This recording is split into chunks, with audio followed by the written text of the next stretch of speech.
lưu bia đâu đây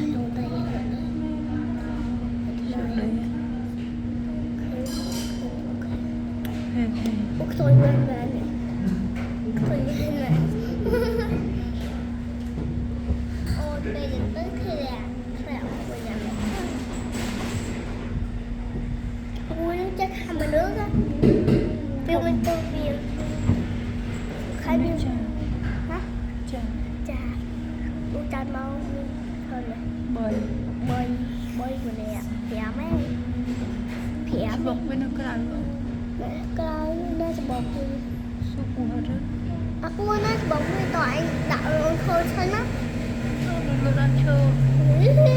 đang chờ đã không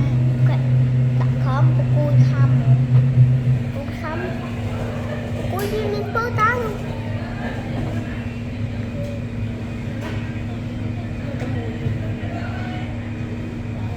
con chơi bọc con đi thuê bọc tôiจะบอกวีอ่ะ ngọc bom thơ hai rồi đã lư lắm ở Đà Lạt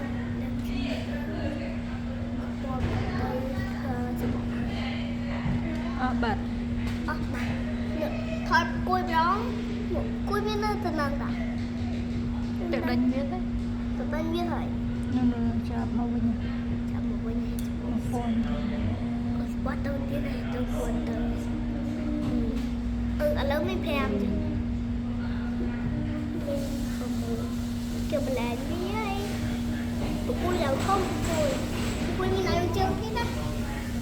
cô ớt chụp khắp xe điện xe